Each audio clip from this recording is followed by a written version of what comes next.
I'd like to say for our guests, this is our favorite night of the year, so welcome. We are going to start with the pledge, followed by a moment of silence.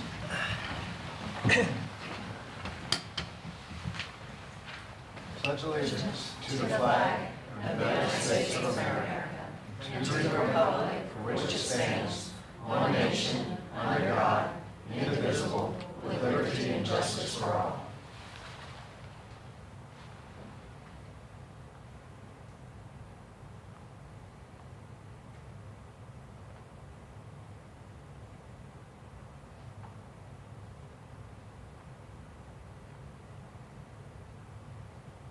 Thank you. All right, so why it is our favorite night of the year, Dr. Wilkerson, would you like to introduce our valedictorians and salutatorians?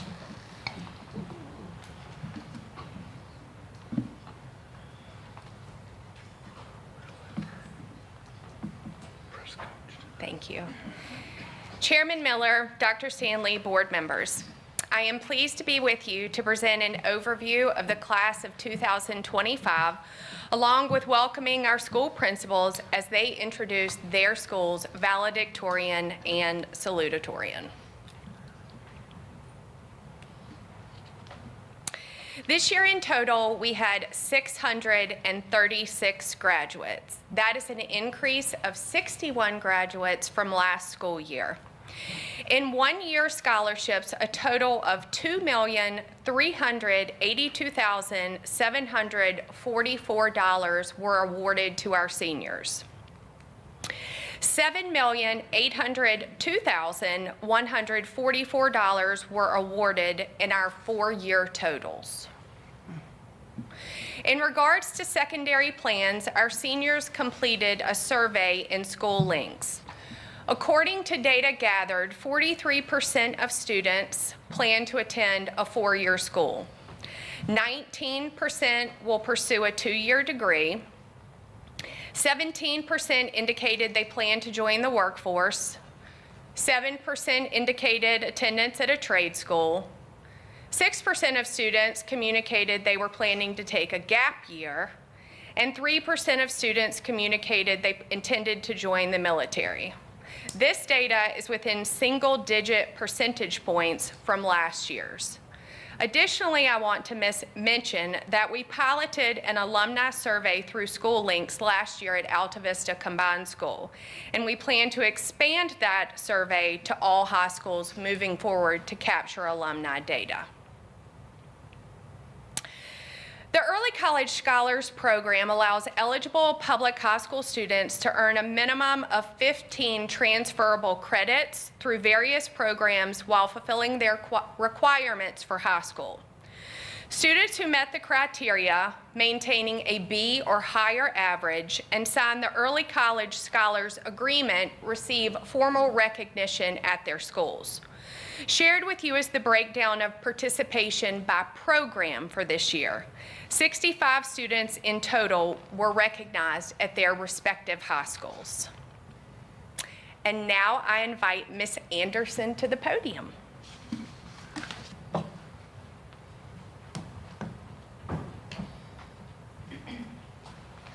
Good evening, Dr. Stanley, Dr. Miller, and other members of the board.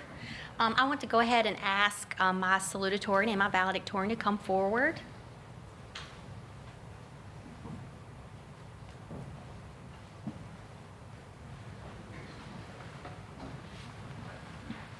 We feel so proud to introduce both of them. I'm going to start with our salutatorian, Connor William Maddox. He's the son of William and Ashley Maddox.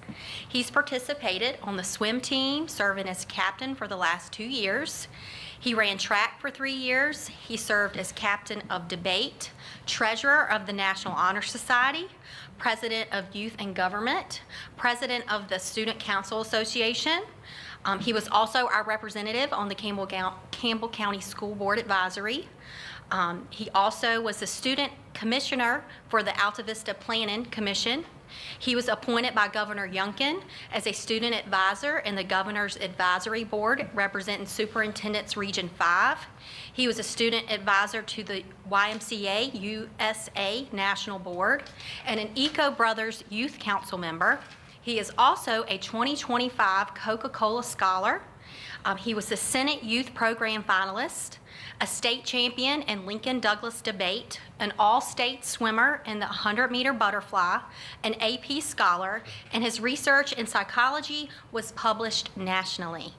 He is planning to attend Columbia University, where he's going to major in political science and economics.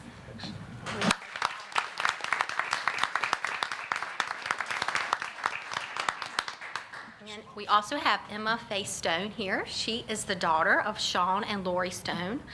She played girls basketball and ran outdoor track. She's been a member of the National Honor Society, the National Junior Honor Society, the Art Club, the Spanish Club, the Student Council Association. She served as Alta Vista's representative to the Greater Lynchburg Community Foundation Youth Philanthropy Council. She attended Central Virginia Governor's School, where she was recently awarded the prestigious Brandy Nichols Leadership Award. She is also an AP scholar and was awarded the College Board National Rural and Small Town Recognition Award. She is planning to attend University of Virginia to study biology on a pre-med track to prepare for medical school. Excellent. So proud of both of them. Mrs. White will introduce our representatives from Brookville High School.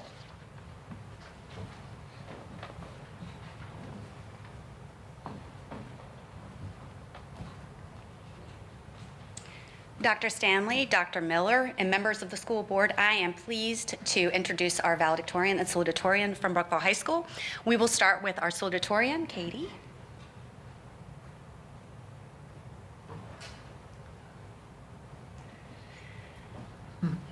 Now, before I tell you a little bit about Katie, something that I have never seen in my years in administration, she's a testament to never giving up and assuming that where you are in your standings as a school academic leader stay where they are. The week before graduation, it was literally that night we were calculating grades.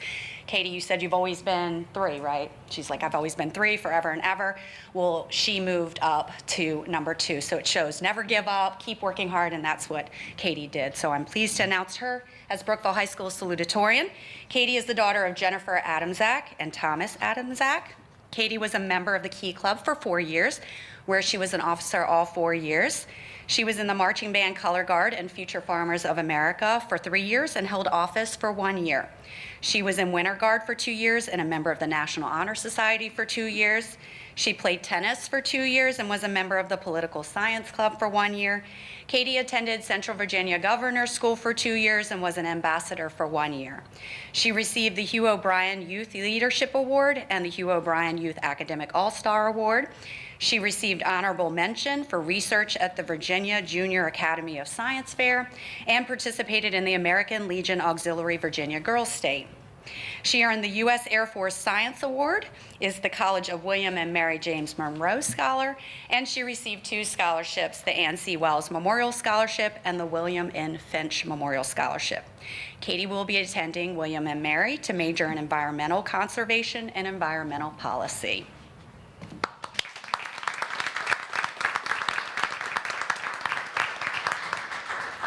Will Josiah Cantrell come up?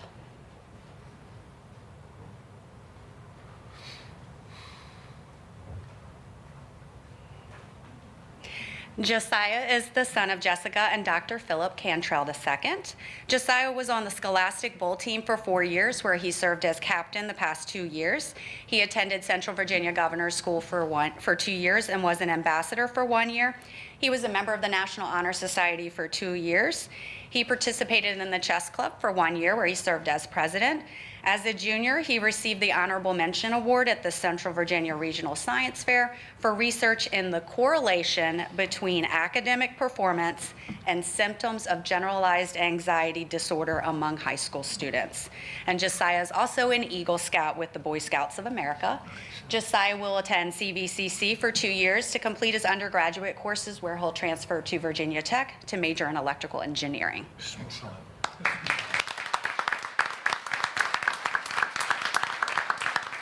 Thank you. Dr. Shields will introduce Rustburg's representatives.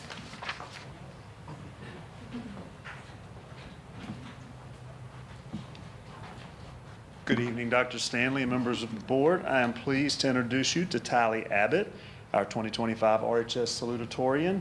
She's the daughter of Mr. Gary Abbott and Miss Lisa Abbott. She resides at 1076 Two-Bid Road, Evington, Virginia 24550. Tally participated in the early college program, was a member of the National Honor Society leadership team, was captain of a varsity volleyball team, a member of the varsity softball team and Spanish club. She was an honor graduate and received the Governor's School Early College Scholar Certificate and received an academic letter in bar, and was awarded the VBA Band-Aid Grant and Renewable Scholarship to Liberty University in the amount of $6,500 a year. She plans on attending Liberty University in the fall to study nursing. Congratulations, Tally.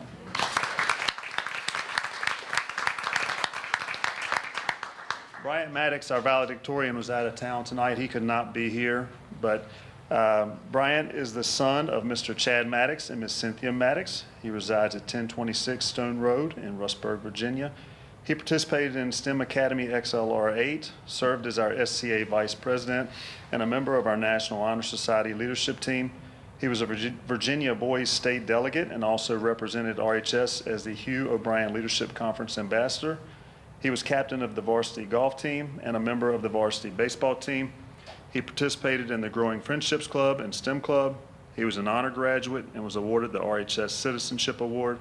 He received the Governor's Early College Scholar Certificate and an academic letter in bar, as well as the AP Scholar Award. He received the Ronald V. Dolan Citizenship Award and was awarded an $8,000 four-year renewable scholarship to the University of Tennessee. Bryant will attend the University of Tennessee in the fall to study biomechanical engineering.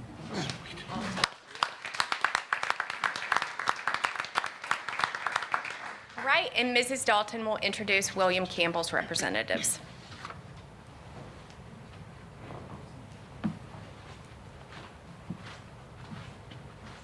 I was worried about this microphone. Good evening, Dr. Stanley, Chairperson Miller, and fellow board members. For those of you who do not know me, I'm Susan Dalton, School Counseling Director at William Campbell Combined School. I'm here in place of Mr. Cartwright, who is currently attending the baseball and softball state quarterfinals being held at Rappahannock High School. I've been given the honor to recognize William Campbell's valedictorian and salutatorian of the class of 2025. First, it is my honor to recognize our salutatorian, Colin Whitmore. Colin is the son of John Whitmore and Tracy Foster and is an outstanding example of academic excellence. Colin not only attended William Campbell, but was also a student at the Central Virginia Governor's School for Science and Technology. In addition to being named the 2025 salutatorian, Colin received the J.P. Stevens Award for Math and earned recognition as a Governor's Early College Scholar. In addition to being a stellar student, Colin enjoyed being a member of both marching and concert bands and is a dedicated member of our Beta Club, which is service-oriented. While at the Governor's School, Colin presented a project at the Regional Science Fair titled Microscopic Analysis of Decay Potential of Dental Implants in Oral Liquid Environments, which is a lot to say. Colin also completed an internship at Framatome. This fall, Colin will attend the University of Virginia, where he plans to study literature. Since his middle school years, I have rarely seen Colin without a book in his hand. He actually has one here, including at football games and dances. Colin loves learning and enjoys speaking with others about his observations of the world. Be aware that when you speak with Colin, you must be prepared for some light debate that will make you reflect on your morals, values, and beliefs. In addition, Colin does not like to wear shoes. I asked him to wear shoes this evening. However, as soon as he gets into the parking lot, I am sure his shoes will be off and will not be put back on until sometime. Colin has been awarded the Greater Lynchburg Community Foundation Scholarship for $2,000, the Dennis Campbell Memorial Scholarship for $2,000, and a Merit Scholarship from the University of Virginia valued at $26,000. Colin is a thoughtful, driven, and accomplished student whose future is filled with promise. Please join me in congratulating our 2025 salutatorian, Colin Whitmore.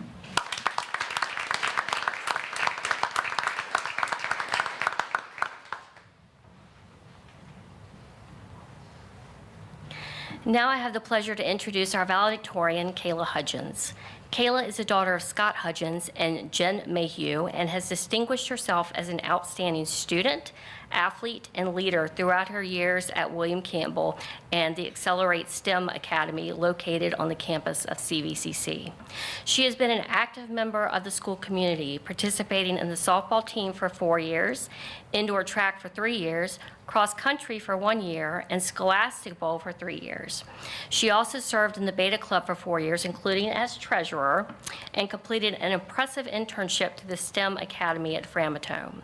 Kayla's academic achievements are exceptional. In addition to being named valedictorian, she's a recipient of the J.P. Stevens Award for Science, has been recognized as a Governor's Early College Scholar, and is graduating as both an honor graduate and a graduate of the STEM Academy. On a personal note, I have always considered Kayla to be a kind soul who has wisdom that many adults have yet to develop. She is considerate of others and demonstrates a great level of independence and responsibility. She is trustworthy and dependable, and I suspect will be successful not only in her working life, but in her personal life as well. In the fall, Kayla will attend the University of Virginia to study aerospace engineering and has plans to earn her pilot's license. She's been awarded the Sterling Meadows Scholarship from the Foster family for $4,000, the Dennis Carter Student Athlete Scholarship for $1,000, and a Merit Scholarship from the University of Virginia that will cover her full undergraduate tuition valued at $39,000. Kayla's dedication, intelligence, and work ethic make her a remarkable young woman with a bright future ahead. Please join me in congratulating our 2025 valedictorian, Kayla Hudgens. Thank you.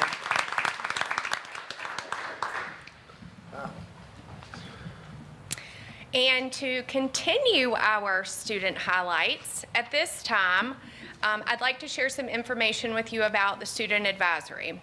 The Student Advisory assembled for the first time on May 15th, 2025.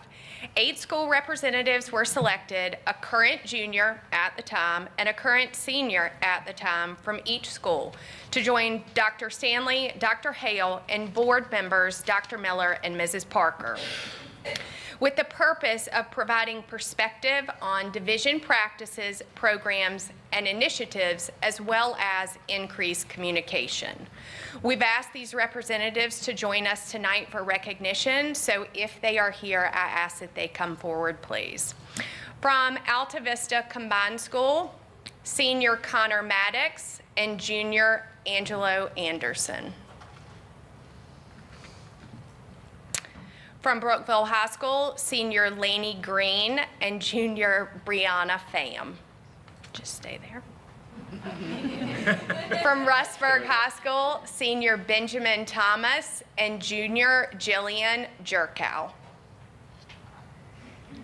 And from William Campbell Combined School, Senior Audrey Updike and Junior Seth Halsey. Please join me in congratulating these students.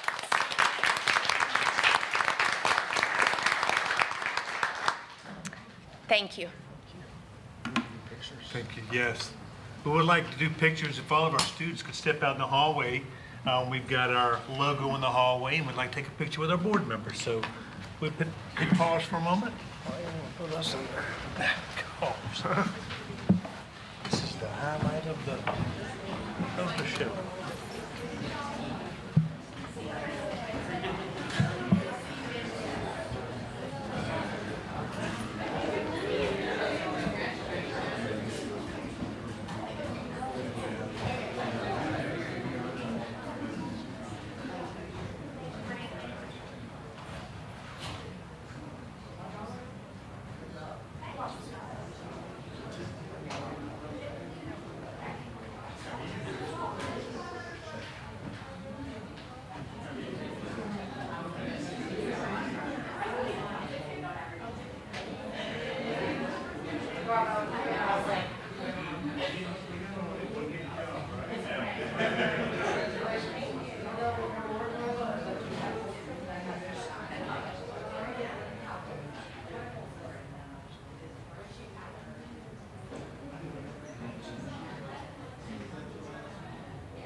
How many of them Maddoxes was kin to you? Just the one, but I can assure you he got that from his mama's side. Yeah. He's very, Yeah, he's a good kid. impressive. He will be in politics, doing all the things. Oh, his speech at graduation was just, They all did well. was that good? It was impressive. And he has 2 younger brothers, so we might be seeing them again. I was impressed that the list of accomplishments just kept going. Yeah, when you started You going find like, time for all that. when you're listening and you started going like, yes, that's impressive. But plus, he was on the Y swing team. I mean, yeah. He seems very well. He went to Huh? very cool. That Coke scholarship, he was one out of 100,000.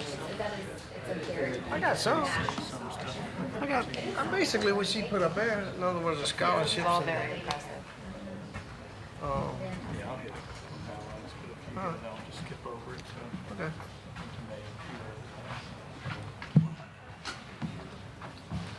Well, look at that. The crowd just thinned out. All righty. Well, that was Hey, fun. and you all are welcome to stay, but you don't have to You feel don't like you have have to, to. yeah. Okay. All right. Did anybody ask to speak tonight? Okay. All right. Then we are moving on to our business. And so I will first ask for a motion to approve the May 12th meeting minutes. Motion.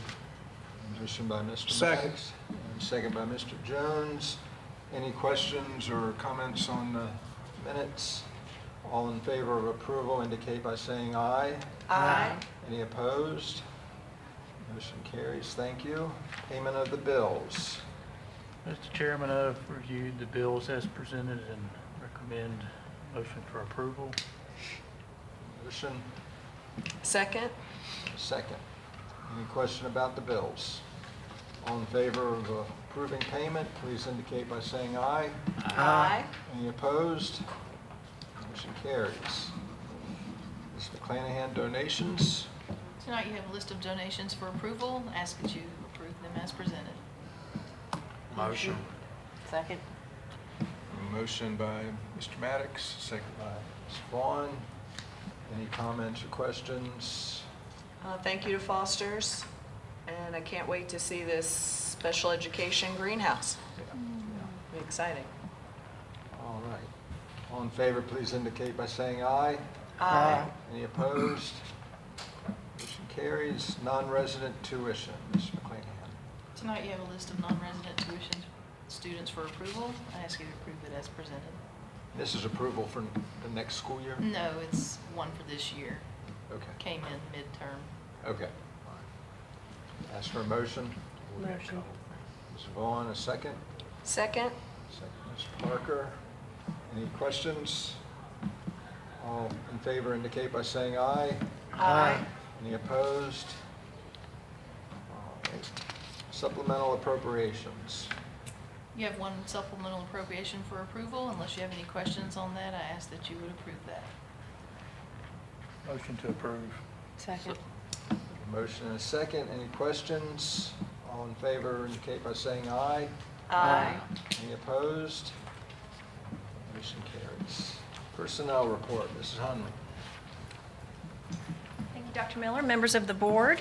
We are lingering right around just 10 certified positions that we still have to fill. So principals are doing a great job with that for next year. We do have a number of classified positions still to fill, but that's normal around this time. Usually we focus on our teaching staff and then move on to our support staff later in June and July. And Dr. Ranella shared some good news with me about bus drivers. Since April, we have hired 3 bus drivers for next year, and he also has 4 starting in a CDL class next week. That he did something a little different with this year. We hired them as summer school bus aides to learn the routes and how we do things, and then they'll start that CDL class next week as well. Good. Yeah. So unless you have any other questions, I'd ask that you approve the personnel report as written. What's the count for the bus driver now as far as the deficit? So we're still probably about 6 down, because last he told me it was hovering around 12 or 13. So, and then there could be still some that we lose between now and the start of the school year, but I'll keep you posted. Well, hopefully with our pay increase that will. Yes, yes, that should definitely help, especially, and to retain. Good. Motion to approve. We have a motion. Second. A second. Any other questions for Ms. Hunley? All in favor of the personnel report, please indicate by saying aye. Aye. Any opposed? Thank you, Ms. Hunley. Thank you. 24, 25 year-end resolution. Ms. McClanahan. Tonight you have the annual resolution that we bring forth to, so that we're enabled to clear deficit balances as needed in the accounts before we close the year. All right. Are we in pretty good shape? Yes, sir. Okay. All right. Any questions? I'd ask for a motion. Motion. Second. Second. We have a motion and a second. All in favor of approving the resolution, please indicate by saying aye. Aye. Any opposed? Motion carries. Thank you.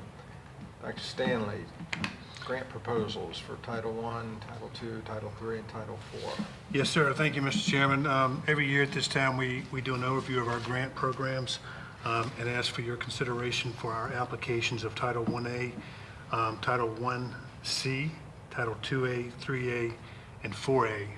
You've seen those applications. After we get your approval, we'll forward those and see what kind of revisions we have to make and hopefully secure those grants. But tonight, I need your approval. Motion to approve. Second? Motion and a second. Any questions? The only question I have, do we typically ask for the same amount of money, or do we ask for a little more, or? I think that's typically about the same. Yeah. Yeah. And we usually get what we ask for, right? Yeah. All right, then, all in favor for forwarding the grant proposal, indicate by saying aye. Aye. Any opposed? All right, motion carries. All right, school budget amendment. Dr. Stanley. Okay, so if you all will remember back, I guess a couple months ago, we approved our budget.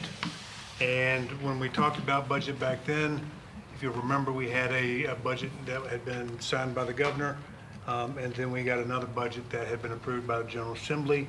And then somewhere along the lines, we got one budget from both that was signed back in May. So with that, when we did our operating budget, we were very conservative and we kind of split the difference. In order to make that budget balance, we had to, I think, cut 1% from each of our departments. So even though we were doing cuts, we still were able to put in the 3% raise. We were still able to add 2.5 gifted positions and do the increase with bus driver pay. So now that we've got our budget, our final budget, we've got an additional $1 million that's basically coming in the form of basic aid, special education add-ons, and at-risk categories. So we're able to put back that 1% in cuts that we had originally done from our budget when we had you originally approved it. So this additional $1 million goes a long ways into making sure that we're meeting our funding needs. A lot of it went back into things like maintenance, electricity, gas, things like that, just to make sure that we're covering those costs for next year. So we didn't, with the $1 million, do any additional ads, but it was nice to be able to put that back in our budget. So tonight I would ask you to approve this amendment. As you go through your budget, you can see it had, what was the phrase? Increase where it was previously cut? Yeah, Something cut, to that restore. effect, where you can see where we put that money back into our budget. What's the line item realized insurance savings? What is that? So that's money, when, last year we went from Liberty Mutual to Baycor, and we saved quite a bit of money by doing that. And then this year, when we had our recent meeting with them, that kind of gives us an update of where we are, we actually saved another $30,000 due to workman's comp. So we've had quite a bit of savings when it comes to our insurance. Excellent. Yes.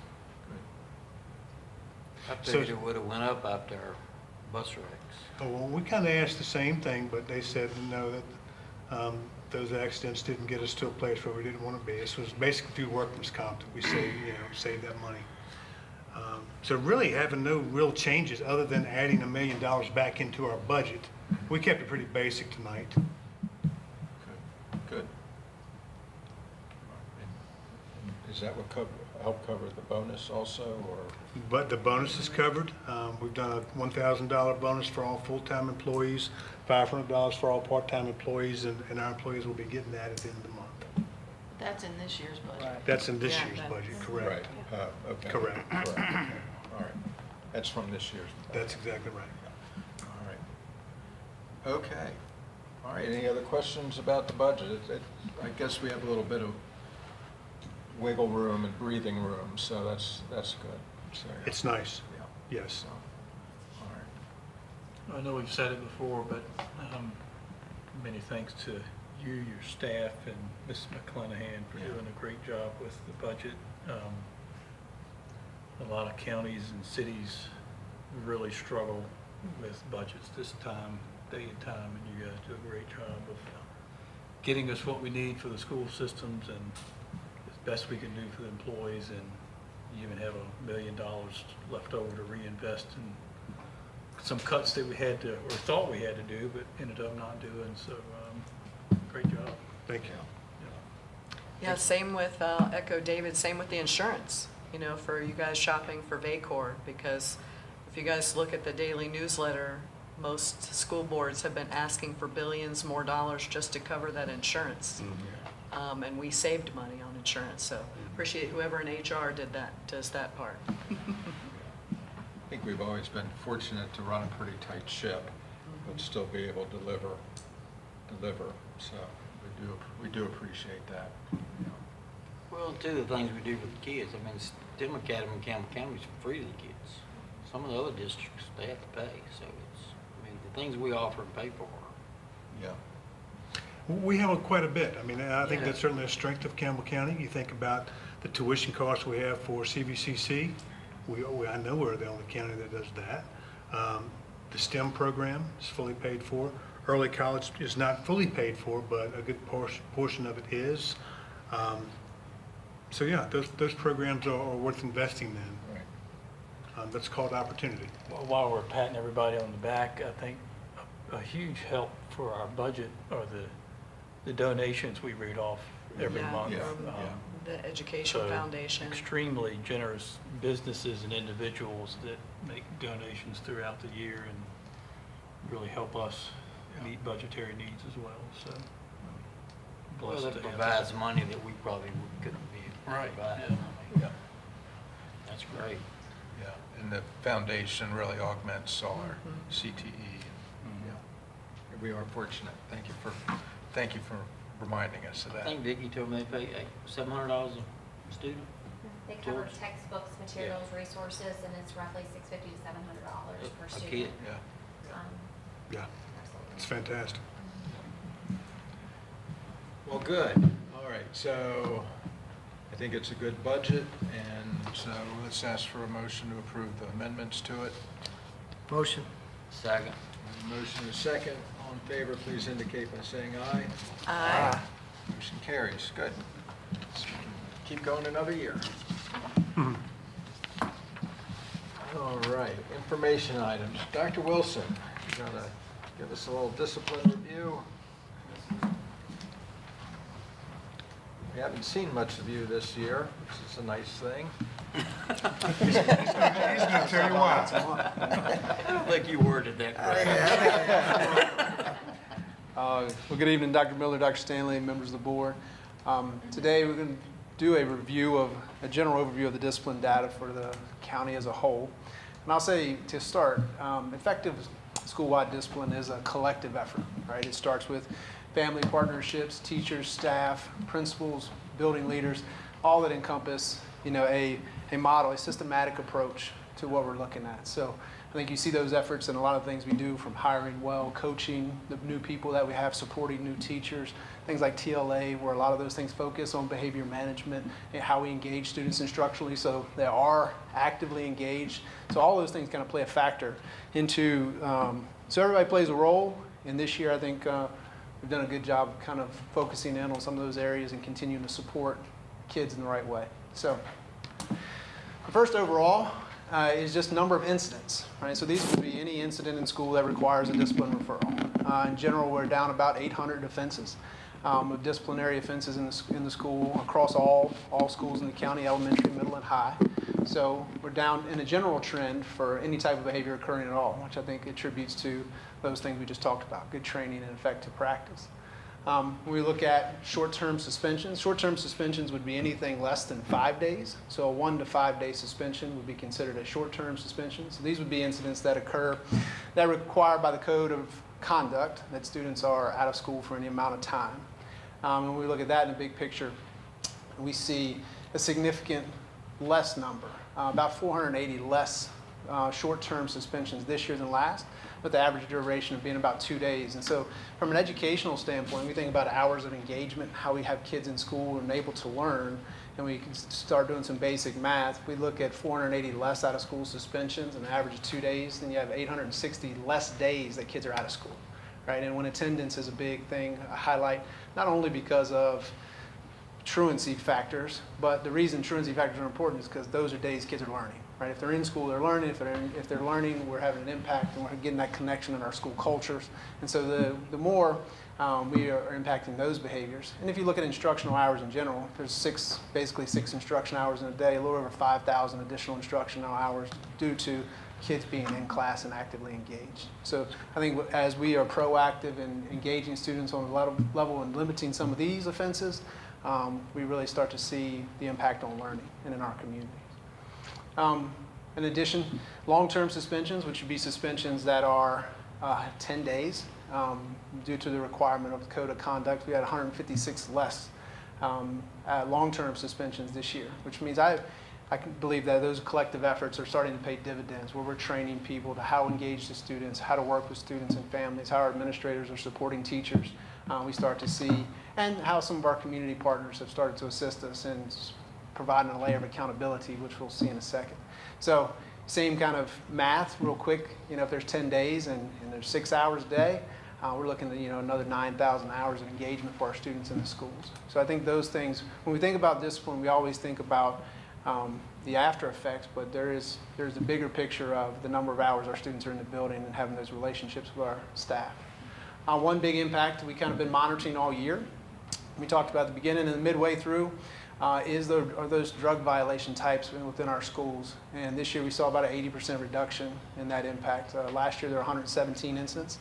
This year there were 25. I can make an adjustment, but still about 80% less impact. And I think that's come from a strong partnership with our court services personnel, the Campbell County Sheriff's Office, and the education efforts that are being made in our schools through things like the BOTFIN curriculum. And kids really become more educated about decision making and skill building. Right? I think a lot of behaviors that we have are due to skill deficits and kids not having that necessary kind of component. So working on those things in the building, partnering with some of our community agencies on the outside for accountability components, we've seen a drastic decrease in those offenses within our school.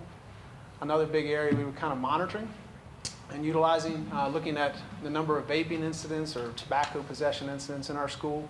We saw about a 31% reduction this year, and with a shift from what was traditionally a 3-day out-of-school suspension, we turned into a 3-day in-school suspension with an educational curriculum and through the American Lung Association, where we educate kids on the use of vape.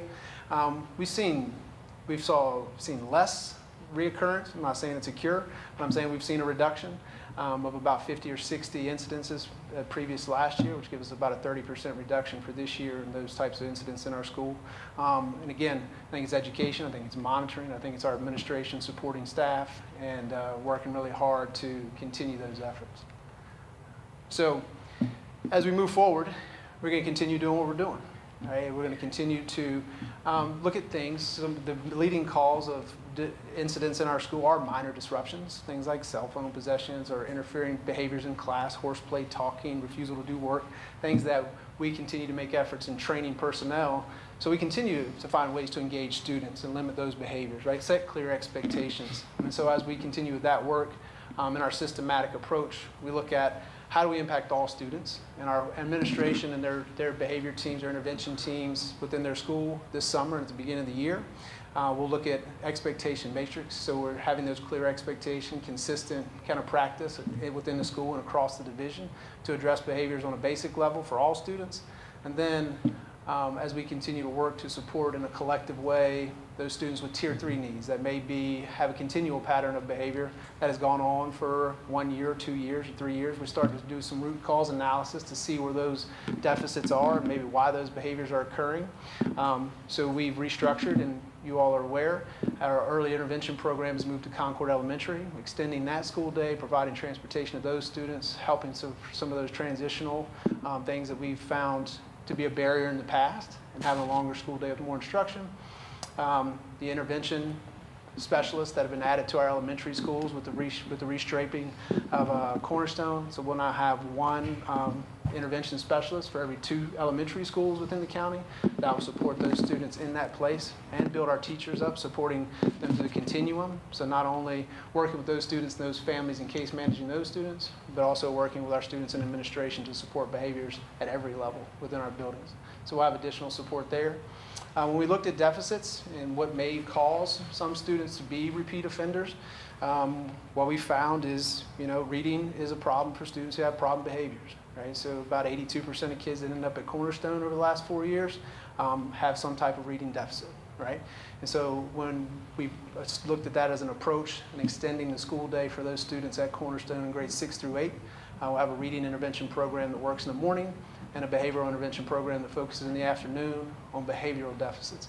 So whether it's conflict resolution, whether it's anger management, whether it's being able to regulate your emotions and mood management, we'll have a structured program that works on those type of deficits before we return kids back to their school.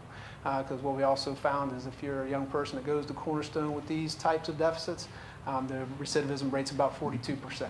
We have kids that go back because if we're not giving them the skills to be successful when they return, those are things where those behaviors tend to cycle, right? So it's been a great team effort to kind of make these things happen, and really focusing in the high school on those transition, and our intervention coordinator, who was not a new position, but a new person coming in as we had someone leave, will really focus on what those transitions look like for high school kids going back, supporting them within the building when they get back, doing some pre and post work to kind of hopefully work on those skills as they transition back so we don't have that recidivism rate in high school as well.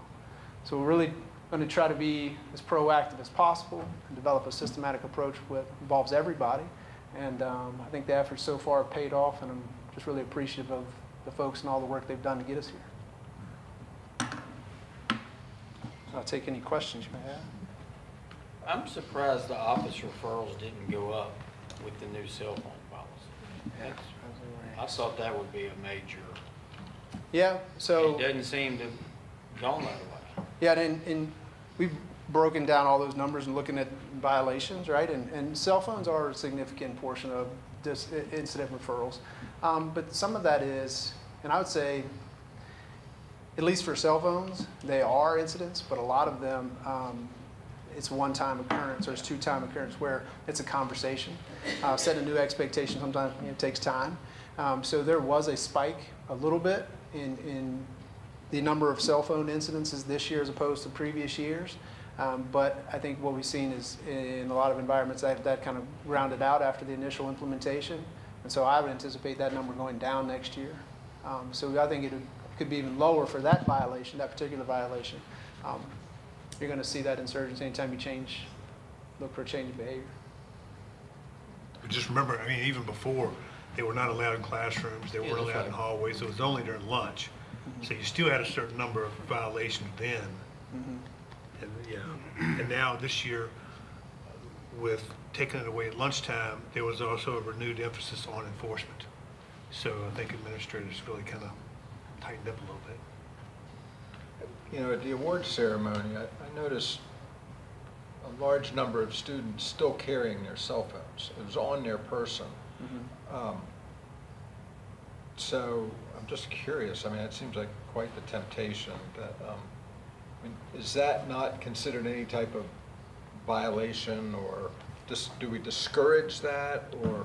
I think the general expectation is off and away, right? Correct. So if defined away is, away, off and away, and not being interacted with, I think those are expectations that school-wide they kind of do through their leadership teams of how they're going to enforce those expectations and what that looks like.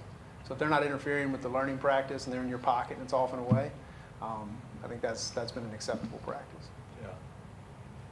Do you know what the population is going to be for the K-2 at Concord? The current enrollment is 3 students Three, to okay. start the school year. Okay. Yes, sir. Those would be kids that were transitioning due to an existing plan. That may have been found eligible for services or some other, that they're still working through that before they transition. And speaking for me, and probably for some of the board that not been here as long as I have, I truly appreciate whatever it is that you all are doing to reduce the number of discipline cases that we have to hear.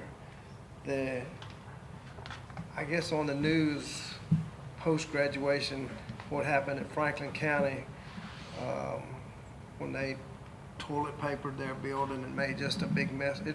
It brought back memories of here in Campbell County when we had to have special meetings between graduation, between the end of school and graduation, to figure out whether kids are going to get to walk to get their diploma. And we had that quite a few times.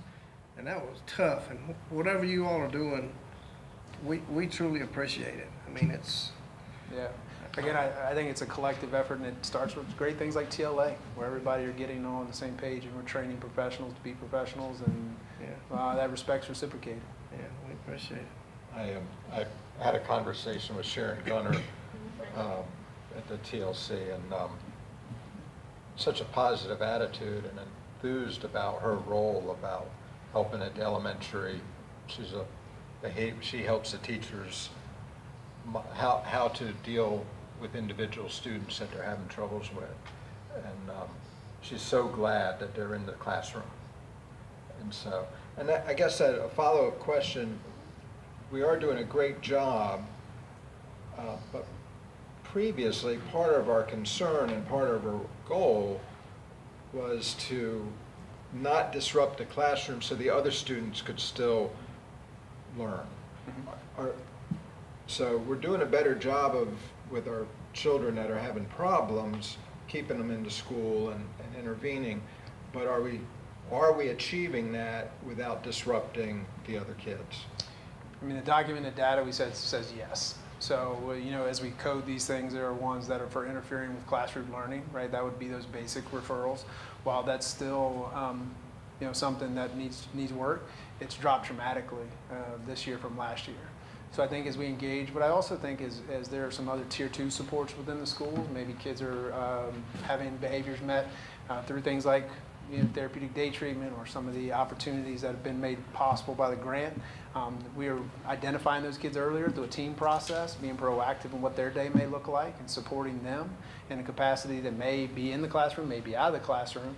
And so I think we've seen different strategies be effective, but the data that I have from last year to this year, it shows a downward trend in those behaviors also. Yeah. I think you've seen an increase in support for our teachers as well. And over the past few years, we've really beefed up our mentoring program. We've added behavioral specialists who can, if we see a problem, instead of waiting for it to get to a point where we've got to remove a kid, we've got somebody working with the teacher and the kid. And of course, the mental health grant, which has helped us have additional staff at our schools. Well, those numbers that you're showing, and I always like the evidence.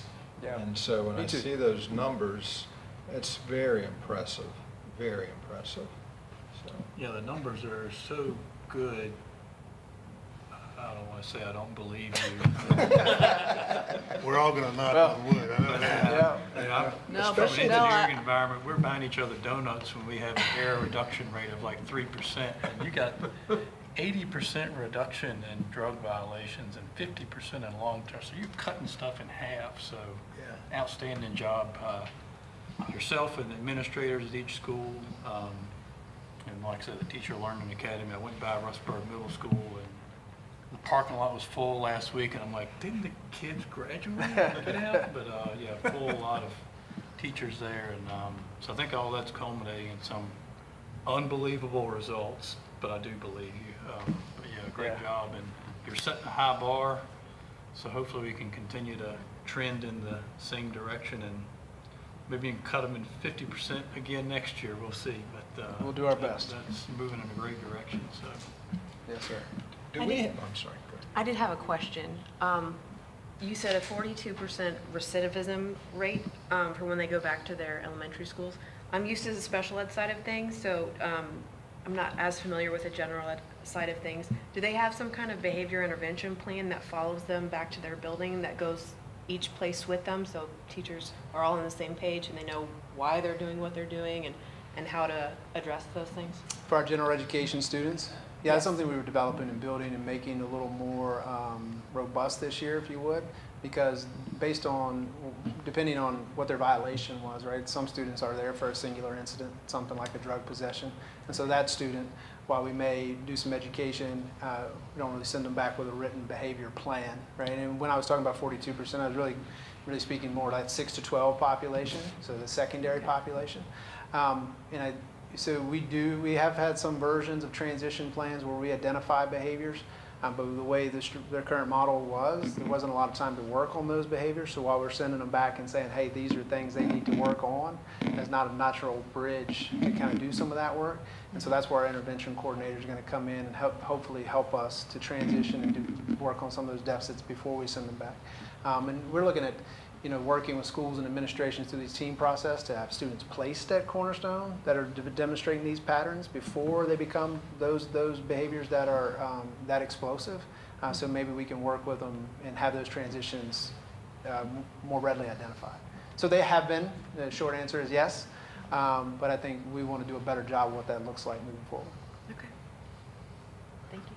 And how involved do we have with the parents, and what's our approach with the parents as far as supporting what we're trying to achieve? I think they're very supportive when it's done in the way that it's being done in our schools, right? I think that's the reason you guys haven't seen me as much. To be honest, by the time the vast majority, I think we had 135 discipline hearings this year, right? And the vast majority, by the time they get to the table with me, school administrators have done a great job of talking parents through that, working through a progression, trying to support and partner with families. And so it's not a very confrontational conversation. It is how we're going to continue to support your kid. It may look different, right? They may be at Cornerstone. They may be in a different environment for a while to get that support. But I think parents have been partnered with as much as we can along the way. There's some folks who are naturally oppositional, but I think even then our administrators have done a good job talking through the process and identifying why this is going on. And so that's made my job much easier as we kind of work with families and able to support even in those difficult times. They don't want to be there either. And I would say too that Dr. Wilson's made a few tweaks to the process that's a little more student and I guess parent friendly. I mean, he's meeting, instead of having these kids that when they get sent to him come to central office, which can be somewhat intimidating, and having in their mind what Cornerstone is, consequences, punishments. He's meeting with them over here at Cornerstone, showing them what it looks like. And instead of it becoming more punitive, it becomes more supportive. We're here to support you. And so we're not seeing nearly the pushback and the appeal that we may have seen in the past. I'll also add, Dr. Wilson changed the timeline of trying to meet with them as quickly as possible to be respectful of what's going on. So that's another change that took place, and including continuing the inclusion of student service specialists and other supports at the table to have a discussion of how to help your students be successful, and then also looking at more natural transitions for students. It's hard at the secondary level if a student is, transitioning 5 days before a marking period, or those types of things, but really being mindful of the academic calendar along with that, still meeting and working within our requirements, but ensuring that there's a process, there's a system, and also listening too. So I will say kudos to Dr. Wilson and all of his, the administrators, the team, all of the members that have been involved, as well as the Cornerstone staff too, because they've been a key part of that as well.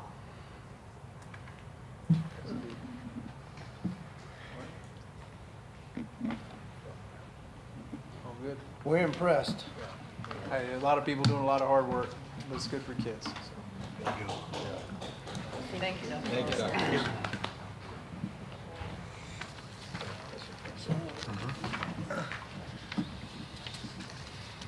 All right. Next information item, non-resident tuition rates. Yeah, something I wanted to just kind of bring to your attention. Ms. McClanahan had asked me this year about our tuition rates, and if that's something that we want to take a look at, because we're having more and more people pay with credit cards, and with the credit card payments comes a fee, and I think we've paid close to $1,500 in credit card fees this year. So when you start looking at what we charge our out-of-county students for tuition, you can see that our surrounding neighbors charge considerably much more.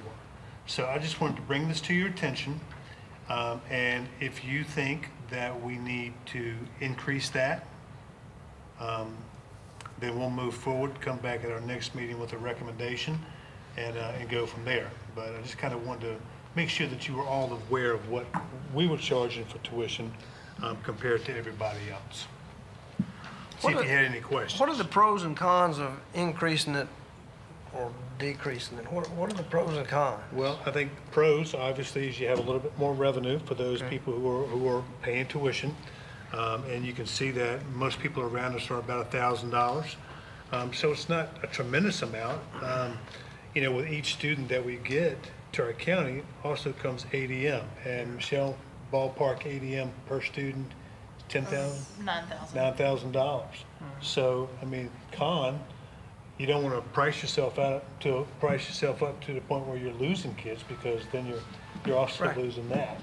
So, I can't say that it's going to make or break us, but at the same time, this is kind of what the rates look like.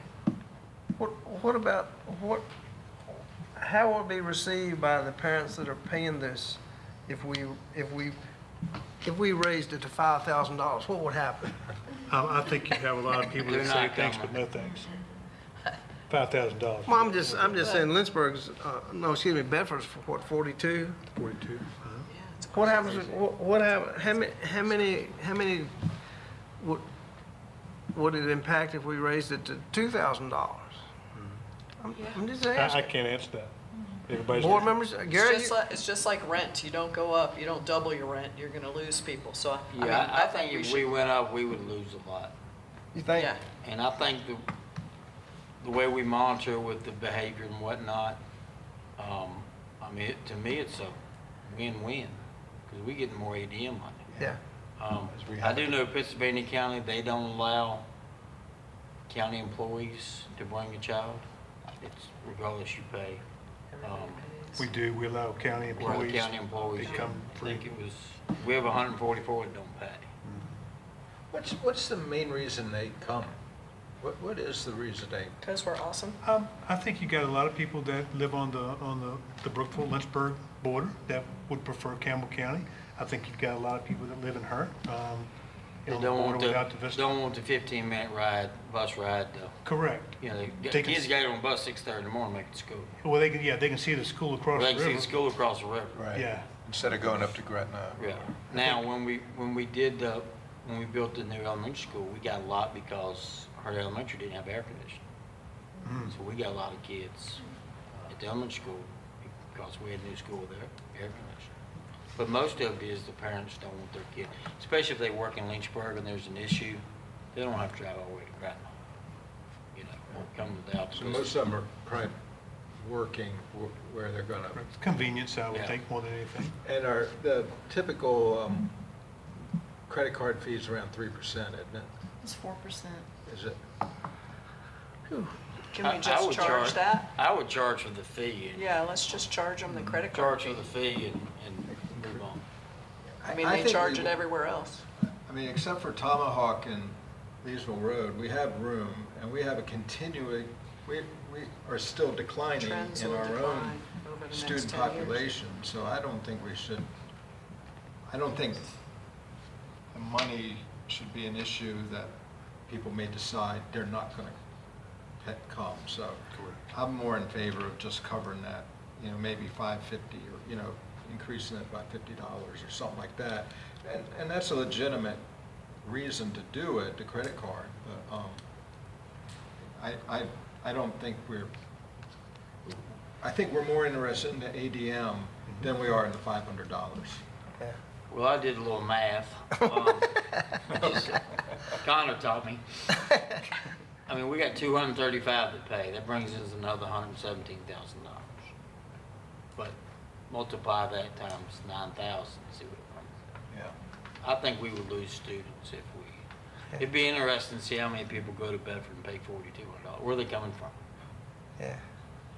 And we do have, folks who are already struggling to pay that. So I think just charging the credit card fee, a lot of retailers, even Restaurants. online purchases, charge you if you use your card. Yeah. But from the accounting side, Michelle, we better off just go up another flat rate instead of, I think so. or does it really matter? It's not my call. But Can we- if we. can we I mean, charge- for y'all to keep up If with we it. raise the rate to cover the credit card fees, it would be to everybody, whether they pay cash or by card.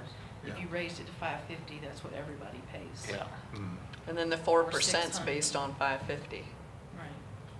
So it's still being paid. Well, 500, So we have 4% to- is we have to 20 co- bucks. Yeah. 4% is $20. If you just cover a credit card, it's So you- $520. But you can't charge 550 and then deduct $20 for 4% because when Yeah. you run that go through the machine, it's going to charge 4% on 550. Yeah.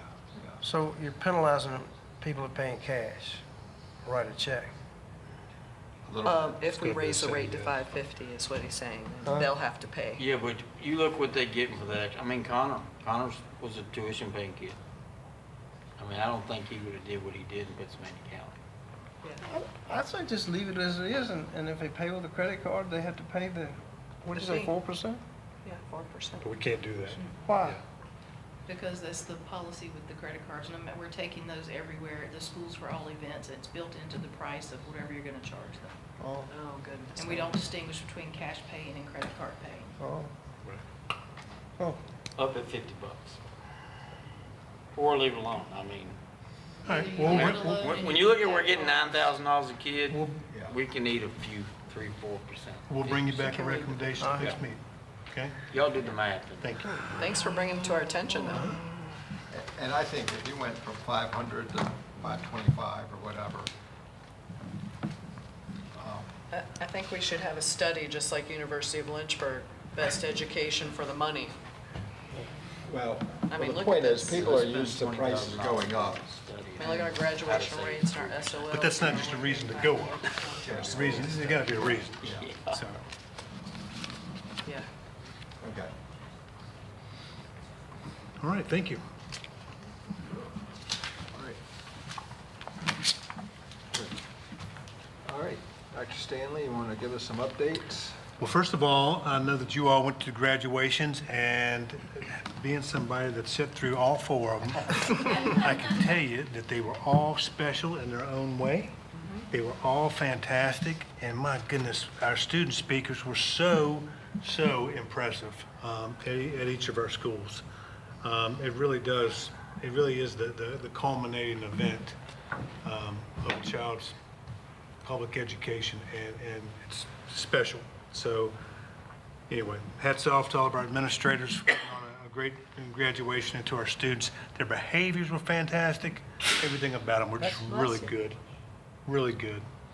And congratulations to our valedictorians and salutatorians. I know Ann, Ms. Parker, and Dr. Miller, you might comment on the Student Advisory Committee. But having those students in the room and having those conversations was nice. Yeah. It was very good. I look forward to seeing that evolve. So thank you for kind of giving us a nudge to do that. And summer school started today. Do we have a number? Over 700, and still more students being added for that, but yes. And so broken down by elementary and secondary, it's roughly 362 currently for elementary. Secondary includes middle school, high school credit recovery, and in addition, a 9th grade transition program at Westbrook High School, and that currently is 333. But Okay. we are still adding students even today. So I anticipate these numbers to go up. That's good. And summer school is going to run for 3 weeks. So I think that's a good offering for our students and a good turnout. So if you go through Altavis in the next 3 weeks, and those lights are flashing, the cameras are working. so- Beware. I mean, he made a mint one summer. TLA, I appreciate you all that stopped by to see what was going on at our Teacher Learning Academy. It gets better every year. I mean, it really was fantastic. The committee that does that, they went all out with decorations, with making it a fun event for our teachers. But when you start going into sessions, you realize that these are important sessions, okay? And our teachers are really walking away better and getting good professional development. And I think that's what's so special about it, is we're creating a culture where learning is important. It gives us an opportunity to see all of our teachers as the school year ends. And that's a good feeling, because I don't get too many times that I can interact with that many teachers at one time. And it was just really good. So, do you know how many teachers? We had over 103 presenters, with 100 sessions. 380 attended at least one session. And so 1,700 total seats were filled, and 33 of those sessions were at full capacity. So it was impressive, and kudos to the team, because the team, they do it all. We just get to be along for the ride, and everyone who attended and came, it was a wonderful 2 days. Yes. So, thank you to that team. If we're going to keep doing it every day, we need a shuttle bus from the elementary school. Thank goodness it wasn't raining, right? Yeah, there is one. It just only runs certain times. Okay. But if you time it, yes, parking, we're always problem solving. Yeah. But there was a shuttle bus that Was there? was Okay. provided. Okay, good. But it ran at specific times. We need a call button maybe too. It was, yeah, that was a bad I think part. there were too many really good sessions all at the same time slot, so I couldn't choose which ones to go to, so I just popped in between all. Yeah. Yeah. I really appreciated just the attitude. Everybody was just in a great mood. Everybody seemed to be, yeah. I will say one of the biggest hits, and we'll still share more in July, we're kicking off our wellness team, so we'll share some more information later with that, but there was a trail mix bar. Yeah. And it was the hit. So we're gonna take note of that and always use it because everyone loved the make your own trail mix bar. It's little things. It is the little thing. Just so you know, VSBA is having a conference in July 25th. And I will be presenting at the conference a mini workshop with architectural firm RRMM on the PPEA procurement, construction project procurement method, which is what we use for Rustburg Middle School and for Brookville High School. I'm going to leave it to RRM to do most of the talking, but to be there and talk about the importance of the public-private partnership and at the end of the day, relationship that is what makes a successful PPEA project. When the school system, the architect, and the construction company are all on the same page working together, that's what really makes that work well. So anyway, just so you know, just for your information, I will be there in Richmond on that day. Were you invited, or? RIMM was invited, and they called me and to see if I would be willing to do it with them. Yeah, that's great. So yeah, that'll be a good opportunity. Didn't you get that email from Yeah, we got an email that VSBA says that says y'all congratulations. are presenting something Yeah, like yeah, that? I was like, Gary called me, he was worried. I'm like, I said, do I have to talk? He asked me if I'd clarify that. Yeah. Clay, are we totally done with Rustburg Middle? I mean, everything's signed off, scoreboard moved, or whatever they Yes, want to do? yes, sir. We're We're done. totally done with Rustburg Middle School. And we've been very appreciative of the rain, because it's a those beautiful fields, school. there are a lot of people that are itching to use the fields there. We have seeded the fields 3 times. We have put more fertilizer on those fields than I could ever imagine. And we're planning on coming back in the fall and doing it again.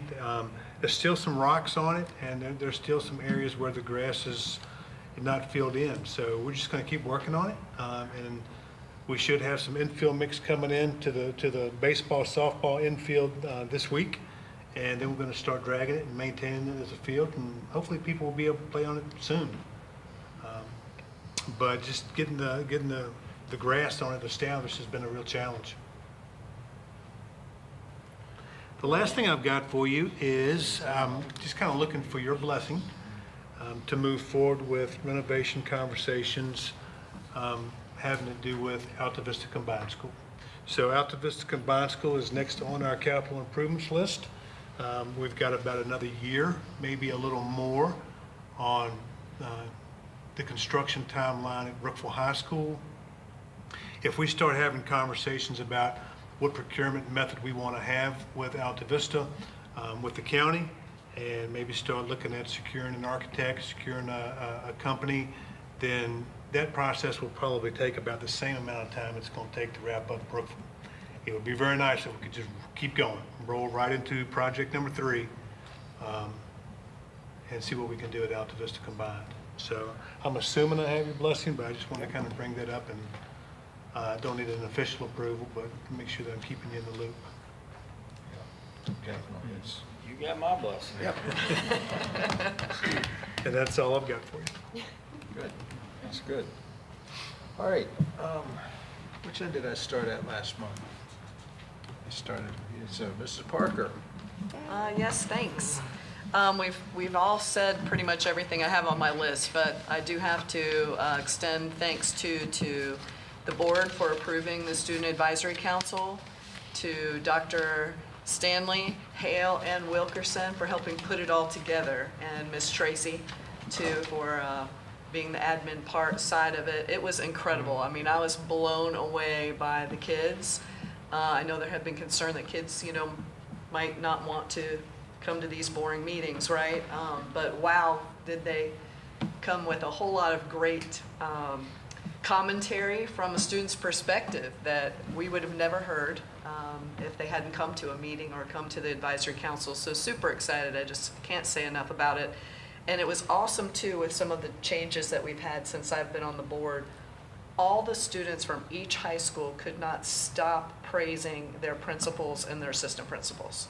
And the culture and the, you know, the different energy that's in the school buildings over the last couple years. It was just really awesome to hear, and I was glad the kids, you know, picking up on that. So appreciate all of our administrators too. Teacher Learning Academy, yeah, it's absolutely incredible. I tried to go to 3 different sessions each time, but then when I got to the session, it was standing room only, you know, and I didn't want to disrupt the meeting. I do want to throw in something, you know, for Dr. Wilson was saying too about reading, you know, about comprehension and reading. I wanted to see the Virginia Literacy Act presentation because I've met Mrs. Scott. You know, we were on a field trip together.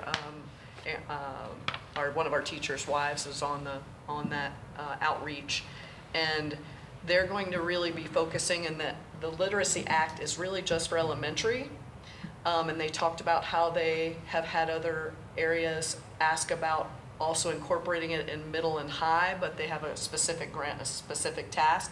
But then our team said right after, I'm like, hey, and they're like, yeah, we're already on it. We're doing it for middle and high too.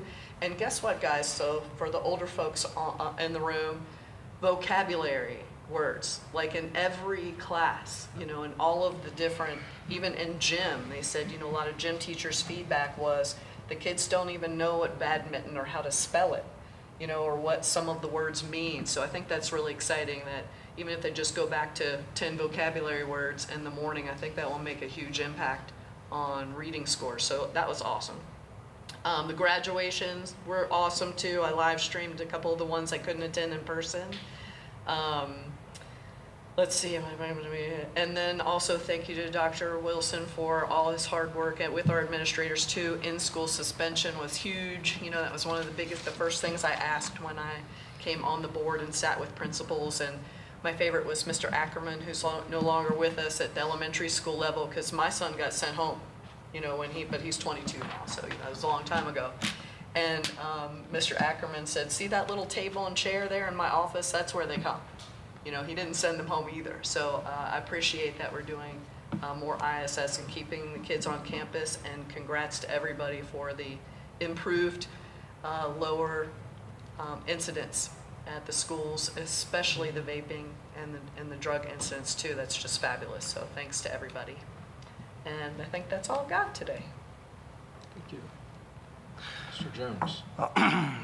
First thing I'd like to say, I went to Alta Vista and I went and toured the site where the field house was, and I would have never ever said that's where it was based on Gary's explanation of where it was prior to going and seeing it, but it is very impressive. The lights on the baseball field are very impressive. So good things happening in Alta Vista. Concord Elementary School had the 5th grade graduation promotion ceremony, which was a big deal. Place was packed. Rustburg High School graduation, fantastic. Like, you know, the kids are so well behaved, and you know, if we could just get those horns cut off during graduation. They brought that Brookville horn down to the Rustburg graduation, which I said, oh my gosh. And Dr. Shields gave me this information about Rustburg, and you're just gonna have to listen to it whether you want to or not. 208 seniors.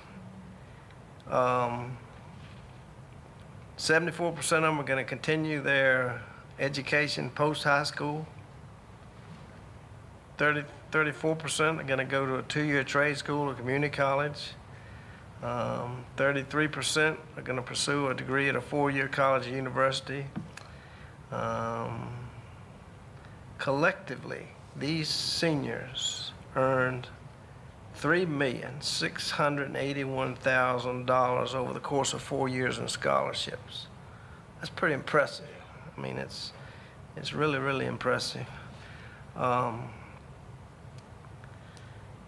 are going to go in the military because there were a lot of graduates that had Marines on their banners, and he gave them. 3% are going into the military. 21.6 are going to enter the workforce right after graduation. And somewhere he gave me the numbers for how many had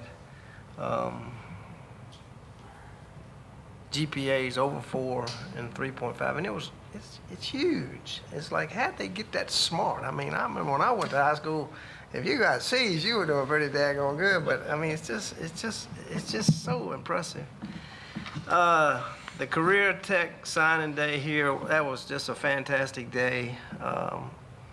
Ms. Vaughn and I sat in the back of the room, and the kids are so impressive. I mean, I remember there was one guy, he was qualified and gifted in pretty much every field that could be electricity, plumbing, welding, other. I told her, I said, he'd make a good husband for somebody. I mean, he can fix anything. And I went by the Learning Academy. I had to go to the John Deere place, but I was just blown away with the parking. I mean, people were parked on the side of Rocky Road. I said, my gosh, but that's great. And I knew there were good things going on in there. And another thing I was really impressed with, whoever sent me the agenda or what was available at the Learning Center, I mean, I said, good gosh. I said, how do you pick out? I mean, when we go to the school board convention, it's hard to pick the little sessions we're going to go to, but when all of that's made available to you, how do you pick where you're going to go? It's very competitive. I can only imagine. And certainly congratulations to the valedictorians, the salutatorians, and their parents for encouraging them through the 12 years. They're very, very impressive, and no, they don't need our look. They're going to make things happen. I mean, it's, and certainly the donations. And what about the gentleman that fell off the lift here at the, is he? Mr. Miller? From what I'm saying, he's fine. He's fine? Good. Mike Myers. Oh, Myers, yeah, he's Mr. going to come Myers, back yeah. the 18th is his Okay, date good. to return. He'll be released 18. Good. And I just appreciate you all working on that budget and getting all those hiccups. If I can find the numbers on how many Rustburg graduates are, I'll do it at the end, but I forgot where the heck it was. That's all I got, Doc. What? Well, if I had to recognize all of the end of the year events, we'd be here for another 20 minutes at least. But I just want to say like a blanket statement. Congratulations to all of our graduates. It has been a joyful end to the school year, filled with celebrations, award ceremonies, and a wonderful graduation. Thank you to BHS for having us. Our track and field team has wrapped up their outdoor season at Liberty University this weekend. Well done to all. I also had the chance to attend the Teacher Learning Academy and was truly impressed by the detail and quantity of the sessions. So thank you to everyone who made it possible. And it was very interesting because I was able to attend a kindergarten ceremony in the morning, graduation ceremony in the morning, and then Brookville High School graduation in the evening.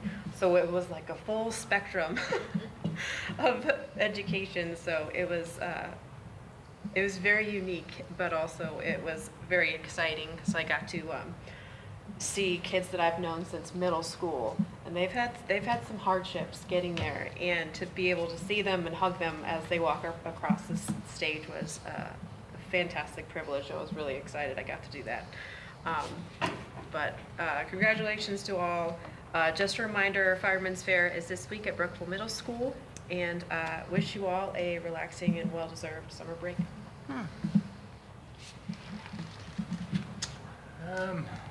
Severe hit on a lot of the Rustburg statistics. Yeah, Dr. Shields, thank you for, he's gone. He's snuck out. Never mind.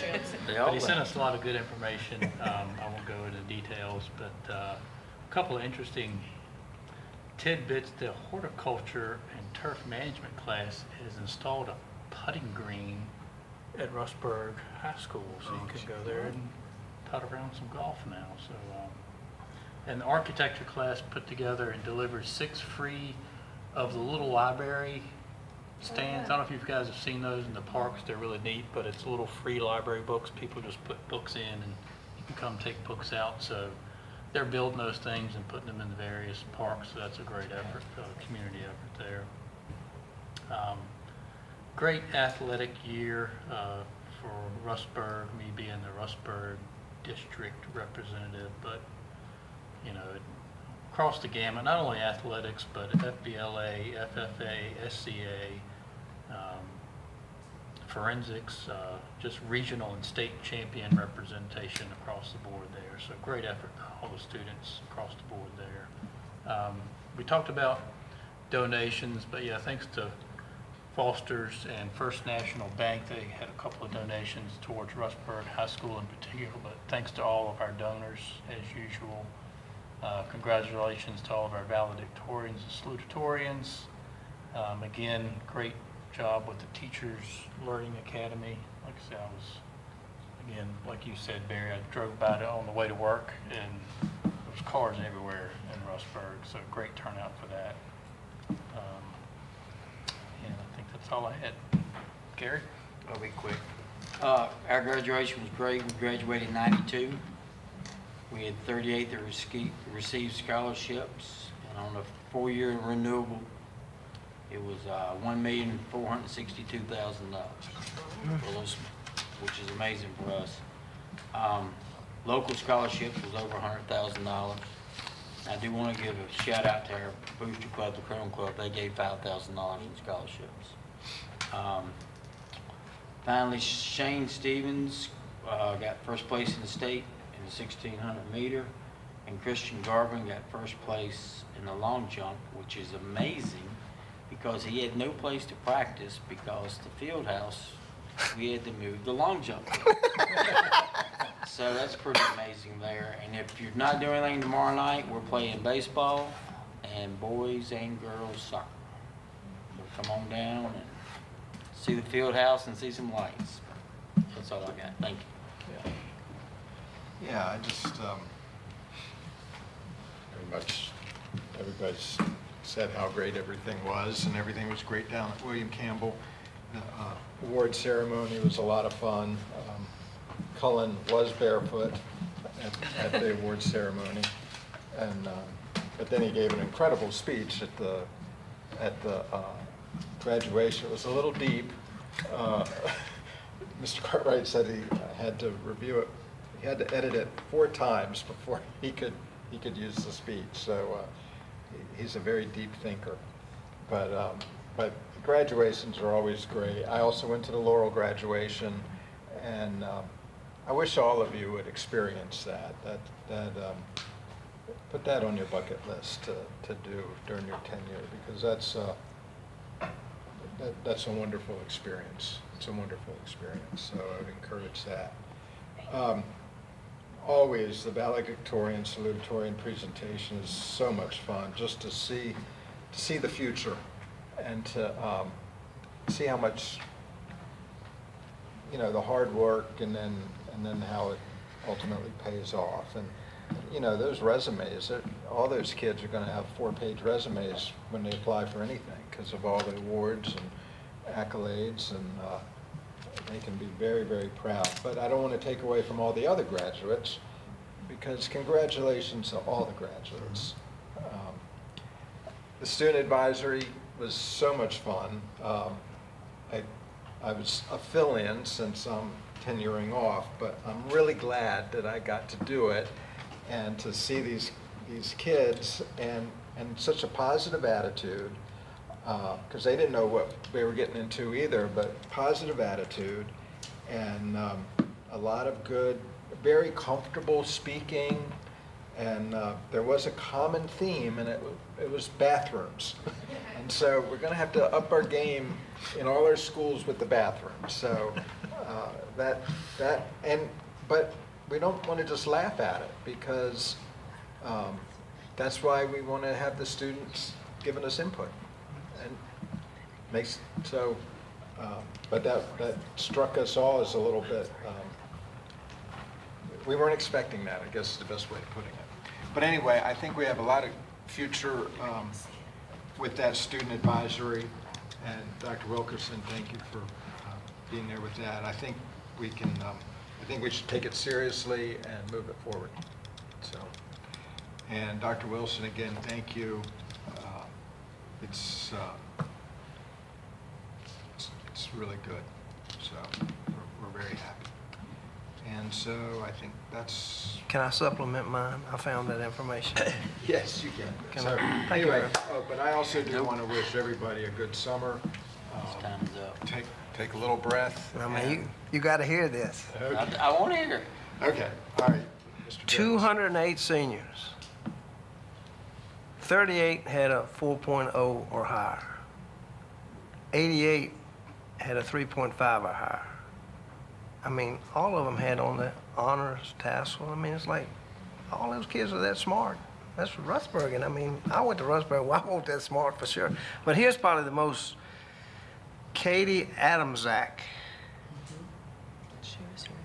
She went to Brookville. She secured the most sought after award at the Central Virginia Governor School, the A&C Wells Scholarship, which is for the best student there. And I mean, that's quite a feat. And I forget exactly how much it is, but it's a pretty substantial amount. It's for... Occurring, so Yeah. they can get it multiple years. Yeah. It's considered very prestigious. Right, so she got that, so... So, and she's the only one who got it? Yeah, it's only one. For our regional? Yeah, Yeah, for our Central Virginia governors. for all of the counties, for Yeah. all the counties that participate in Central Virginia Governor School. Good job, Campbell County. Yeah. And if you didn't know, A&C Wells, she worked for us long ago. She was a teacher for us. Oh. And her son went to Central Virginia Governor School, and he's very wealthy. Successful. I think, what did he create, Netflix? He created Netflix. Oh, no way. And he made a scholarship in honor of his mother, Ann Wells, and at Central Virginia Governor School, and it's a very sought after scholarship. So that's it. Big deal. Yeah. That's it. No more. All right. Well, great. Well, we do have a need to go into a closed session. So it's been so long, I forget how to do this. You asked for a motion. Yes. Somebody got to read something somewhere. I asked for a motion to convene in a closed You don't have to, session. you've got it up. Mr. Chairman, I move we convene in a closed meeting for discussion of personnel matters relating to assignment, appointment, promotion, performance, demotion, salaries, disciplining, or resignation of specific employees, specifically the evaluation of superintendent in accordance with Section 2.2-3711A1 of the Code of Virginia 1950 as amended. Second. All right. All in favor of going into a closed session, indicate by saying aye. Aye. Do we want to take a 5-minute recess or want to move right in? 2. I don't know why, but do it. Couple minutes.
Yeah.